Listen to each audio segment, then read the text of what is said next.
அண்மைச் செய்தி.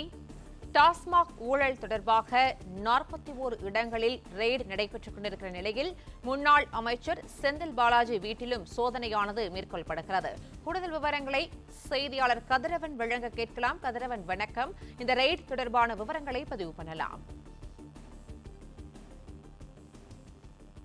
கடந்த ஆட்சியில டாஸ்மார்க்ல ஊழல் நடைபெற்றதாக கூறி பதிவுபட்ட வழக்கின் அடிப்படையில் தமிழகம் முழுவதும் 41 இடங்களில் லஞ்ச ஒழிப்புத்துறை அதிகாரிகள் சோதனையில் ஈடுபட்டு வருகிறார்கள்.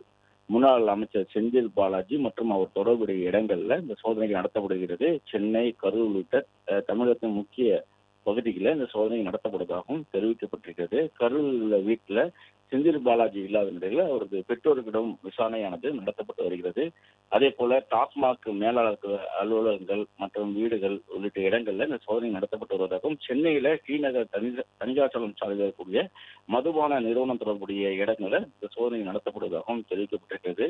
சோதனையின் முடிவில் அந்த குறுகிய தகவல்கள் வெளியிடப்படும் தெரிவிக்கப்பட்டிருக்கிறது. ஏற்கனவே மதுபான கடையில ஊழல பார்ட்டிபன் என்ற முறையில பணங்கள் வசூலிக்கப்பட்டதாகவும் குற்றச்சாட்டுகள் முன்வைக்கப்பட்டது. அது தொடர்பான புகார்களும் கொடுக்கப்பட்டிருந்தன. இந்த நிலையில்தான் லஞ்ச ஒழிப்புத்துறை அதிகாரிகள் காலையில் முதலே அதிகாரியாக தமிழகம் முழுவதும் 41 இடங்களில் இந்த சோதனைகளில் ஈடுபட்டு வருகிறார்கள்.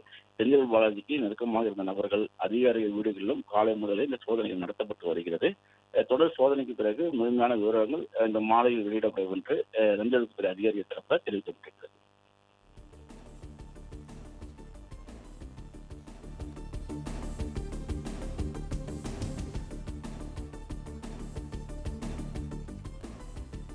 விவரங்களுக்கு நன்றி கதிரவன்.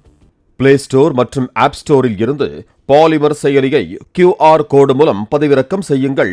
செய்திகளை உடனுக்குடன் பெறுங்கள்.